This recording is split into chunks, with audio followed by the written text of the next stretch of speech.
우리 고백하겠습니다. 하나님 우리를 기뻐하십니다. 하나님 우리를 축복하십니다. 하나님 우리를 사용하십니다. 우리의 입술의 고백대로 하나님께서 우리에게 일하여 주실 줄 믿습니다. 모세 시대에 많고 많은 히브리 남자아이들이 죽임을 당했습니다. 애굽왕 바로가 히브리인들이 자녀를 낳으면 딸은 살려주고 사내아이는 남자아이는 나일 강물에 던지라고 명했기 때문입니다. 나일 강물에 던져진 수많은 히브리의 사내아이들이 악어밥이 되는 슬픈 운명을 맞이했습니다. 그러나 모세는 살았습니다. 어떻게 살아날 수 있을까요? 모세가 물에서 건져냄을 받았기 때문이죠. 자, 그런데 모세는 또 어떻게 건져냄을 받을 수가 있었을까요? 다른 아이들은 왜 건져주지 않으시고 모세만 건져 주셨을까요? 여러 가지 이유가 있습니다만 가장 큰 이유는 모세에게는 분명한 사명이 있었기 때문이에요. 자신이 물에서 죽음에서 건지음을 받은 것처럼 노예 생활로 고통받는 이스라엘 백성들을 건져낼, 출애굽시킬 사명이 있었기 때문입니다. 이건 우리도 마찬가지예요. 정말 많고 많은 사람들 중에서 우리를 구원하신 이유는 우리에게 분명한 사명이 있기 때문입니다. 정말 우리가 나의 죄인됨과 연약함을 고백하고 예수님을 나의 구원자, 주님으로 영접함으로 말미암아 하나님의 백성이 되었잖아요. 제가 예전에는요, 한 가지 오해를 했어요. 성경을 읽다 보면 두 사람이 맷돌 갈다가 한 사람은 주님의 제일나팔 소리를 듣고 들림을 받고 한 사람은 이 땅에 남게 된다, 이런 말씀 있잖아요. 그래서 아마 지구상의 절반 정도는 구원받고 지구상의 절반은 구원을 받지 못하나 보다, 이렇게 생각을 했었습니다. 그런데 요즘 이제 통계 자료를 보니까 그렇지 않아요. 전 지구적으로 봤을 때 예수님을 믿는다고 자기 입으로 얘기하는 사람은 30%가 채 되지 않습니다. 근데 이 30% 중에는 유럽 사람들도 들어가요. 유럽 사람들 보면 어렸을 때 세례 받지만 결혼식 때나 교회 가고 장례식 때나 교회 가는 사람들이 많지 않습니까? 전 세계적으로 볼 때 진짜 배기로 예수님 영접하고 구원받은 사람들은, 거듭난 사람들은 15% 정도 될 것 같다라고 이야기하고 있어요. 그러니까 우리가 정말 전 지구적으로 볼 때 많고 많은 사람들 중에서 정말 소수의 구원의 은혜를 누리는 하나님의 특권을 받게 된 거예요. 정말 여러분, 구원받은 자로서 우리에게 사명이 있어요. 어떠한 사명이 있습니까? 가정에서 일터에서 믿지 않는 영혼들을 예수님께로 인도할 사명이 우리에게 있어요. 물에서 건지음을 받은 모세가 노예 생활의 고통 가운데 있는 이스라엘 백성을 건져낼 책임이 있었던 것처럼 정말 죽을 영혼이 예수님을 믿음으로 말미암아 살아계신 하나님과 동행하는 삶을 살다가 마지막 날 살아계신 하나님 계신 곳에 깨어나 영원토록 살아가는 영생의 축복을 누리게 되었잖아요.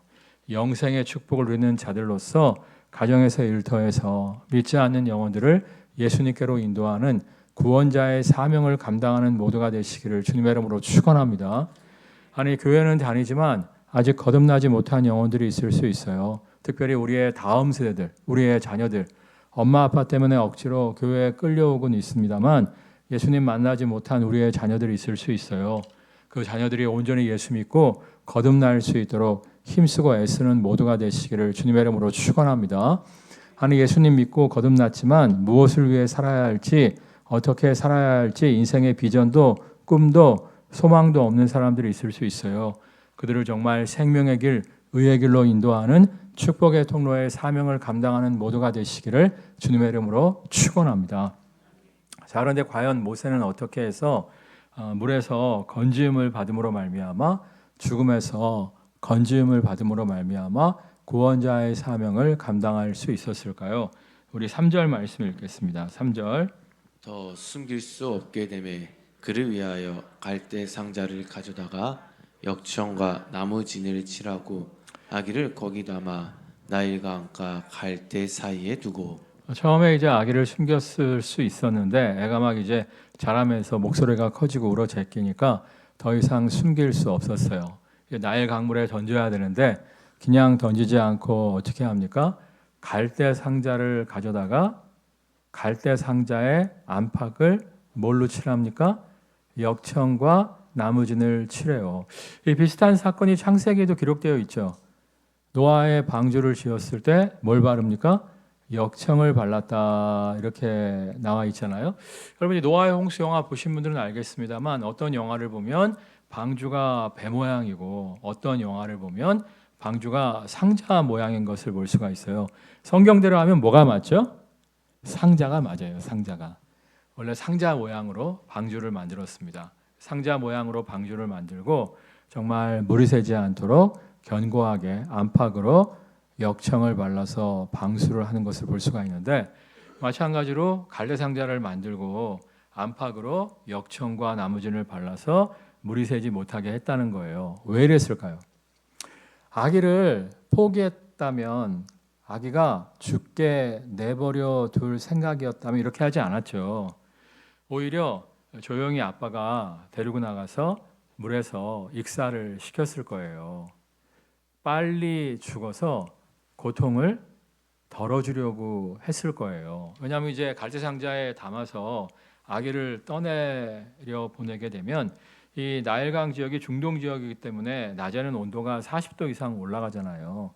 그러면 땡볕 속에서 아기가 얼마나 덥고 얼마나 목마르고 얼마나 배고프겠어요. 정말 고통 속에서 햇볕 가운데 말라 죽어가는 거라고요. 만약에 이제 울음소리를 듣고 악어가 다가왔어요. 악어가 이제 갈대 상자를 뜯어먹는 겁니다.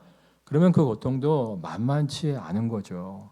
정말 아기를 포기했다면 아기를 죽일 생각이었으면 조용히 익사를 시켰을 거예요.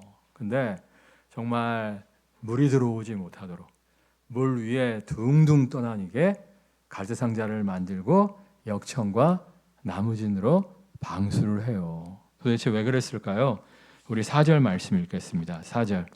그의 누이가 어떻게 되는지를 알려고 멀리 섰더니 갈대 상자가 어떻게 되나 이제 누나를 보내는데 모세가 3남매예요. 첫째가 미리암, 둘째가 아론, 셋째가 모세인데 이때 큰 누나 미리암의 나이가 8살, 9살밖에 되지 않았어요. 만약에 이제 갈대 상자가 무리를 배회하다가 애가 말라 죽게 된다. 아니면 악어밥이 된다. 그 장면을 그 어린 아이에게 목격시키기 위해서 보냈겠어요? 그 참혹한 장면을 아기를 포기했다면 빨리 보내버리고 잊어버려야지. 그 참혹한 장면을 여러분이라면 보고 오라고 큰애를 보냈겠어요? 그건 아니란 말이에요. 우리 5절 또 읽겠습니다. 바로의 딸이 목욕하러 나일강으로 내려오고 시녀들은 나일 강가를 거닐 때에 그가 갈대 사이에 상자를 보고 시녀를 보내어 가져다가 바로 이것 때문에 그랬어요. 당시의 고고학 연구 자료에 의하면 이 바로의 딸이 결혼한 지 오래되었음에도 불구하고 아기가 없었대요. 이 나일 강물은 악어들이 많아서 잘 목욕하러 가지 않습니다. 그런데 이제 종교적인 이유 때문에 애굽인들은 나일강을 신으로 섬겼잖아요. 종교적인 이유 때문에 가끔 이제 목욕하러 가곤 했어요. 요즘에도 보면 인도 사람들이 뭘 신으로 섬기죠? 겐지지강을 신으로 섬기잖아요. 그래서 그 똥물에서 막 목욕하고 마시고 텔레비전에서 보신 분들 있을 거예요. 마찬가지로 나일강에 악어가 많았습니다만은 종교적인 이유에서 주기적으로 왕족들이 목욕을 하러 갔다는 거예요. 그거를 모세의 부모가 알았던 거예요. 그래서 아기가 없는 공주가 목욕 나올 그 시간에 모세를 방수가 잘 된 갈대 상자에 넣어서 띄우고 어떻게 되나 누나 미리암을 보낸 거예요. 우리 잠언 말씀 같이 읽겠습니다. 너는 전략으로 싸우라 승리는 지략이 많음에 있느니라. 여기 보면 우리가 승리하기 위해서는 그냥 무대뽀로 믿습니다. 하나님이 역사하실 줄 믿습니다. 싸우는 게 아니라 뭘로 싸우라고 말씀하세요? 전략으로 싸우라. 지략으로 싸우라. 이렇게 말씀하세요. 여러분 정말 우리가 하나님을 믿는다고 해서 그냥 우연에 기대서 믿습니다. 이렇게 살아가는 것을 하나님은 기뻐하시지 않습니다. 여러분 솔로몬 왕이 위대한 왕이 될 수 있었던 이유가 뭐예요? 그가 용맹했기 때문이에요? 그가 무력이 뛰어났어요? 아니죠. 솔로몬은 무슨 왕이라고 사람들이 보통 이야기하죠? 지혜의 왕. 지혜롭게 행했기 때문에 위대한 왕이 될 수가 있었던 거예요. 우리도 마찬가지예요. 우리가 일터에서 우리가 정말 가정에서 그냥 행복한 가정을 허락하실 줄 믿습니다. 정말 일이 잘 되게 하실 줄 믿습니다. 기도만 하는 것이 아니라 하나님의 지혜를 구해야 돼요. 야고보서에 보면 뭐라고 말씀하고 있습니까? 따라하겠습니다. 너희 중에 누구든지 지혜가 부족하거든 후히 주시고 꾸짖지 아니하시는 하나님께 구하라. 그리하면 주시리라. 정말 야고보서에 보면 하나님께서 우리가 지혜를 구할 때 야, 너 그것도 몰라? 그 정도는 네가 좀 알아서 해야지. 이런 말씀하신다?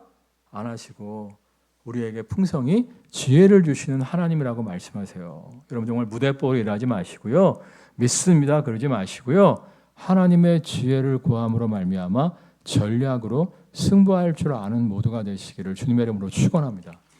근데 잠언 말씀에 보면 너희가 지혜를 얻는 것이 금은보화를 얻는 것보다 더 좋다 이렇게 말씀을 하시는데 잠언 말씀을 가만히 보면 지혜라는 단어와 지식이라는 단어가 혼용되어 사용되어지는 것을 볼 수가 있어요. 이게 무슨 말이냐면 지식이 하나도 없는데 아무 아는 것이 없는데 거기에서 결코 지혜가 도출될 수는 없다는 거예요. 그러니까 뭔가 공부를 좀 많이 하고 뭔가 리서치를 좀 많이 하고 뭔가 경험치를 많이 쌓아서 아는 게 좀 있어야 그 지식들을 바탕으로 해서 좋은 지혜가 도출될 수 있다는 거예요.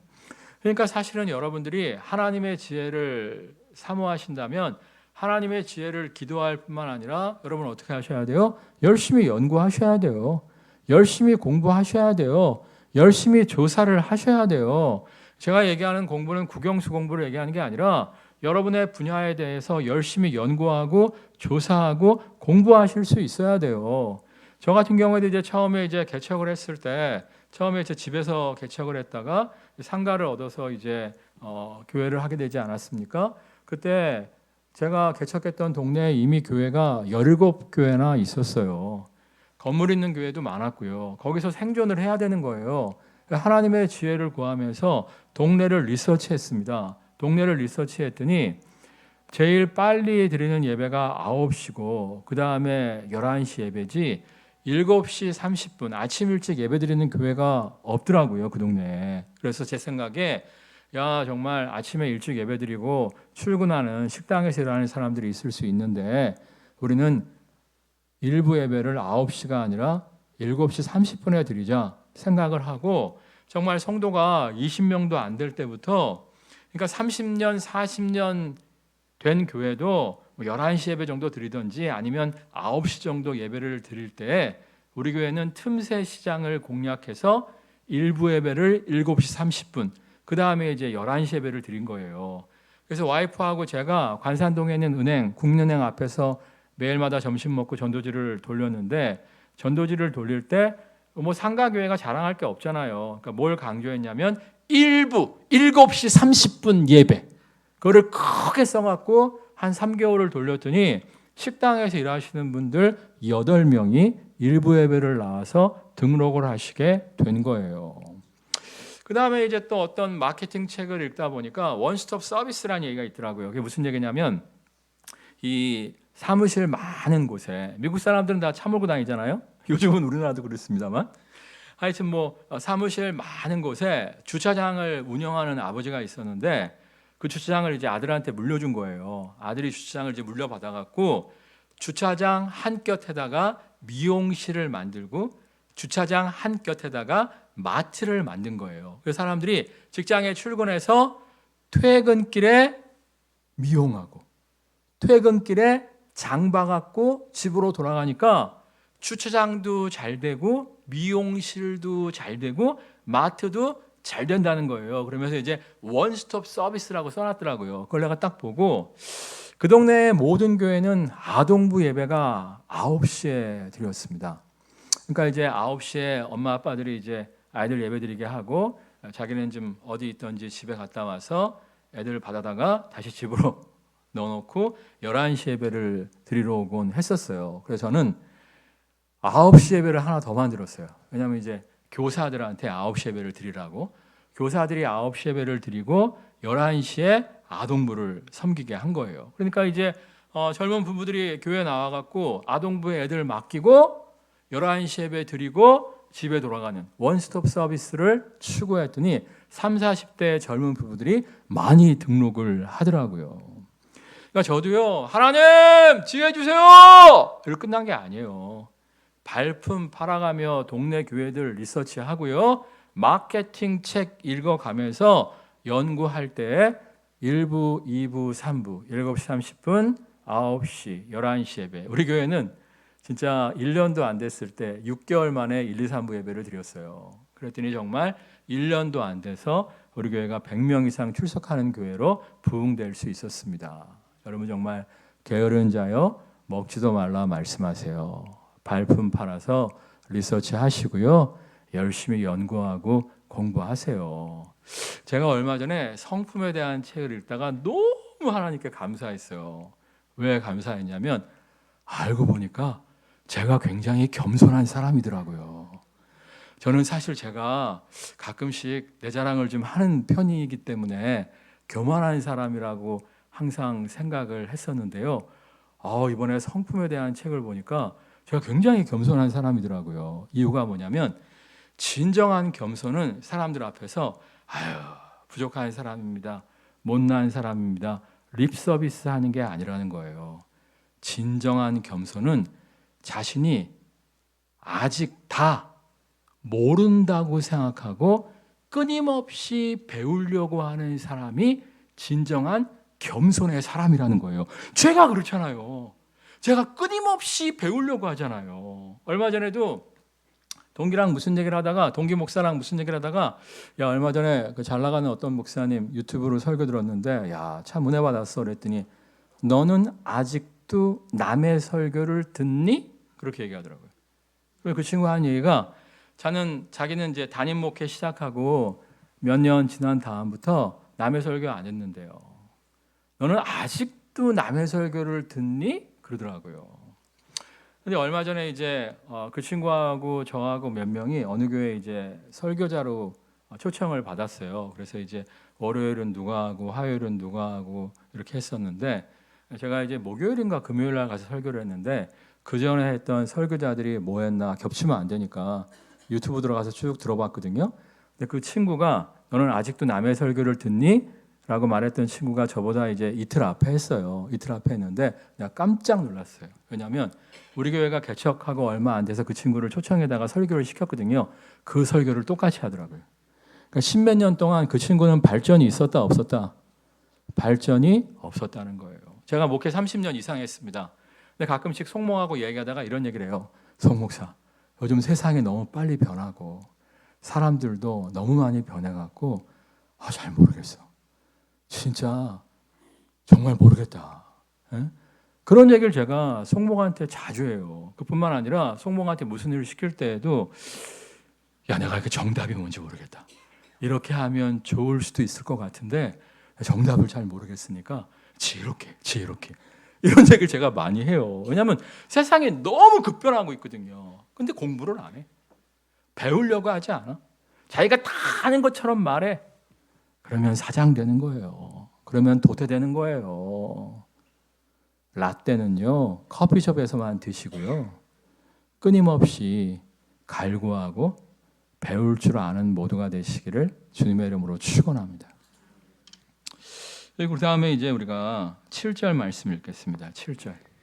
그의 누이가 바로의 딸에게 이르되 내가 가서 당신을 위하여 히브리 여인 중에서 유모를 불러다가 이 아기에게 젖을 먹이게 하리이까. 저는요 이 멘트를 진짜 8, 9살 된 미리암이 쳤을까? 정말 미리암의 머리에서 나온 지혜일까? 아니면 부모가 넣어준 말일까? 굉장히 궁금해요. 나중에 청업 가면 물어볼 건데, 여러분 정말 이게 지혜로운 말입니다. 사실은 성경 본문을 가만히 보시면 아직 공주가 아기를 키우겠다고 작정을 안 했어요. 그냥 갈대상자 속에 울부짖고 있는 그 불쌍한 아이를 보고 긍휼의 마음을 품은 것밖에 없어요. 근데 내가 당신을 위하여 유모를 불러오리까 하면서 등을 떠밀고 있는 거예요. 등을 떠밀고 있는 거예요. 이 완전히 이 공주는 짜고 치는 고스톱에 당하고 있는 거예요. 근데 이 말을 할 때도 불쌍한 거 안 보여요? 애가 울고 있는데 우유도 안 주고 뭐 하시는 거예요? 나 유모 하나 데리고 올까요? 이렇게 얘기하는 게 아니라 마치 공주가 이미 아기를 키우기로 작정했는데 유모가 없어서 곤란에 처한 공주를 자기가 돕는 것처럼 큰 인심을 쓰는 것처럼 말을 해요. 7절 다시 읽겠습니다. 그의 누이가 바로의 딸에게 이르되 내가 가서 당신을 위하여 히브리 여인 중에서 유모를 불러다가 이 아기에게 젖을 먹이게 하리이까. 결과적으로 친엄마 불러다가 모세가 친엄마 손에 크게 한 거잖아요. 근데 당신을 위하여 큰 임심 쓰는 것처럼. 제가 얼마 전에 말투에 대한 책을 한 두세 권 정도 읽었어요. 왜냐하면 제가 누구랑 얘기하다가 젊은 목사인데 아주 싸가지 없게 이야기를 하더라고요. 내가 마음이 상했어요. 그래갖고 내가 혹시 나도 이렇지 않을까 싶어갖고 말투에 대한 책을 이제 두세 권 정도 읽었거든요. 우리나라 옛말에 보면 말 한마디에 천냥빛 갚는다고 하죠. 잠언에도 이렇게 써 있어요. 지혜로운 말은 아로새긴 은쟁반에 금사가니라. 정말 지혜롭게 말을 할 수 있어야 되는데 요즘 생각 없이 말하는 사람들이 굉장히 많아요. 그래갖고 뭐 수고는 혼자 다 해놓고 말을 싸가지 없게 해갖고 다 까먹는 사람들이 얼마나 많은지 모릅니다. 근데 그 말투에 대한 책을 읽다 보니까 어떤 책에 이런 게 있더라고요. 따라하겠습니다. 상대가 분노했을 때는 같이 분노하면서 사이다성 발언을 해라. 이게 무슨 얘기냐면 그 책의 저자가 이제 식당에 들어갔어요. 식당에 들어갔더니 식당 아줌마가 막 열받아 하면서 바로 전에 어떤 진상 손님 때문에 너무 힘들었다고 막 손님을 막 욕을 하더라는 거예요. 그 이야기를 딱 듣고 그분이 자기도 모르게 그렇게 얘기를 했대요. 미친놈. 요즘 그런 손님이 있어요? 뭐 이렇게 얘기를 한 거죠. 그랬더니 갑자기 그 아줌마의 얼굴이 환해지더라는 거예요. 그러면서 좀 이따가 음식이 나오는데 계란 프라이 서비스요. 만약에 그분이 아줌마 참으셔야죠. 손님은 왕인데 그분도 무슨 스트레스 받는 일이 있었겠죠. 그랬으면 반찬을 빼고 줬을 거예요. 여러분 정말 우리가 어떻게 말하냐에 따라서 정말 엄청난 유익을 누릴 수가 있어요. 그러니까 여러분들이 생각나는 대로 말하지 마시고 좋은 말투를 기르기 위해서 정말 하나님의 지혜를 구하는 모두가 되시기를 주님의 이름으로 축원합니다. 하나님의 지혜를 구하는 방법은 기도만 한다? 연구해야죠. 여러분 정말 열심히 연구함으로 말미암아 지혜로운 말을 통해서 천냥빛을 갚는 하나님의 놀라운 축복을 누리는 모두가 되시기를 주님의 이름으로 축원합니다. 자, 그런데 마지막으로 또 잠언 말씀 하나 더 읽겠습니다.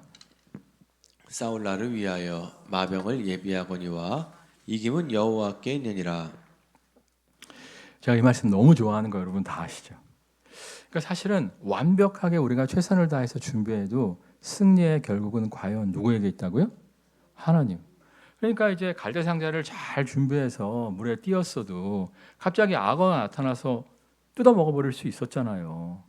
공주 앞에 잘 바구니가 흘러가게 만들었는데 그날 아침에 공주가 남편이랑 싸웠어. 짜증난 일이 있었어. 그러면 이게 뭐야? 이럴 수도 있잖아요. 그러니까 아무리 최선을 다해도 누가 돕지 않으시면 말짱 꽝이다? 하나님이 돕지 않으시면 말짱 꽝이에요. 그래서 우리가 어떤 일을 추진할 때 먼저 뭐 해야 돼요? 기도해야 되고요. 기도해야 되고요. 도중에도 뭐 해야 돼요? 기도해야 되고요. 마지막에도 뭐 해야 돼요? 기도할 수 있어야 돼요.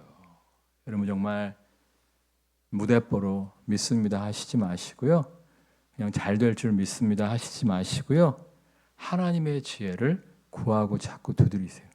하나님의 지혜, 하나님의 전략으로 일하세요. 그렇지만 마지막으로 누구를 의지해야 된다고요? 하나님을 의지하세요. 그럴 때 하나님께서 우리에게 승리의 기쁨을 허락하여 주실 줄 믿습니다. 찬양하겠습니다.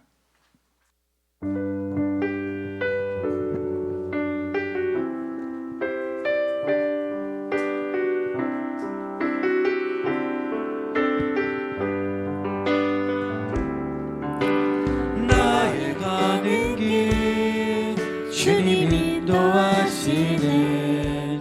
그는 보이지 않아도 날 위해 일하시네. 주 나의 인도자 항상 함께 하시네. 사랑과 힘 베푸시며 인도하시네. 인도하시네. 광야에 길을 만드시고 날 인도해. 사막에 가 만드신 것 보라. 하늘과 땅 변해도 주의 말씀 영원히 내 삶 속에 새 일을 행하리. 나의 가는 길 나의 가는 길 주님 인도하시네. 그는 보이지 않아도 날 위해 일하시네.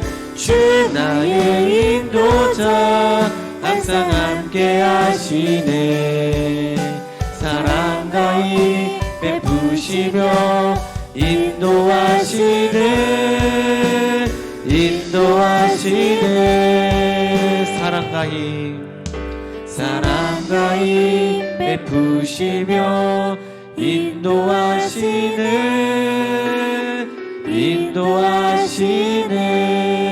인도하시네. 막연히 하나님의 도우심만 바라는 인생이 아니요, 구하고 찾고 두드리면서 하나님의 지혜를, 하나님의 예비하심을 찾는 모두가 되게 하여 주옵소서.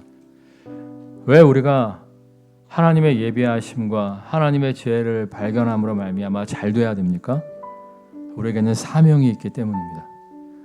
우리가 정말 사명 감당할 수 있도록, 우리가 축복의 통로가 될 수 있도록 우리가 하나님의 지혜 가운데 승리자가 되어지게 하여 주옵소서. 이를 통해 직장에서나 가정에서나 무시받는 존재가 아니라 승리자로서 복음의 영광을 드러내는 모두가 되어지게 하여 주옵소서. 합심해서 기도하겠습니다. 할렐루야. 사랑가는 하나님 역사하여 주시옵소서. 사랑가는 주님 하나님의 지혜를 구하고 찾고 두드리는 모두가 될 수 있도록 하나님 역사하여 주옵소서. 하나님의 지혜를 구하고 찾고 두드리는 모두가 될 수 있도록 하나님 역사하여 주시기를 간절히 바라옵고나 합니다. 하나님 정말 하나님의 지혜를 구하고 찾고 두드림으로 말미암아 하나님의 승리를 쟁취함으로 말미암아 축복의 통로의 사명을 감당하는 모두가 될 수 있도록 하나님 역사하여 주시옵소서. 하나님 기름 부어주시고 하나님 승리케 하여 주시기를 간절히 바라옵고나 합니다. 사랑가령과 충만하신 주님과 구하고 찾고 두드리며 하나님의 지혜를 사모함으로 말미암아 하나님의 지혜와 능력 가운데 행함으로 말미암아 하나님의 승리를 쟁취하는 모두가 될 수 있도록 하나님 역사하여 주시옵소서. 우리가 정말 하나님의 지혜를 구하고 찾고 두드리며 하나님의 지혜 가운데 전략으로 승부하게 하여 주옵소서. 하나님, 우리가 승리함으로 말미암아 온전히 축복의 통로의 사명을 감당하게 하여 주옵소서. 우리가 사명 감당하기 위해서 승리를 꿈꾸며 잘되는 인생을 꿈꾸게 하여 주옵소서. 그러나 잘된 후에 사명을 가끔씩 잊어버리는 영혼들이 있습니다. 더 잘되기만을 추구할 뿐 언제나 배고파하며 축복의 통로의 사명을 감당하려 하지 않는 어리석은 인생들이 있습니다. 우리가 정말 축복의 통로의 사명을 힘들 때부터 어려울 때부터 온전히 감당함으로 말미암아 더욱더 우리를 부하게 하시고 더욱더 우리를 강건케 하심으로 말미암아 우리를 사용하시는 하나님을 만나게 하여 주옵소서. 예수님의 이름으로 기도드렸사옵나이다. 아멘. 우리 고백하겠습니다. 우리는 잘 돼야 될 사명이 있습니다. 우리는 승리해야 할 사명이 있습니다.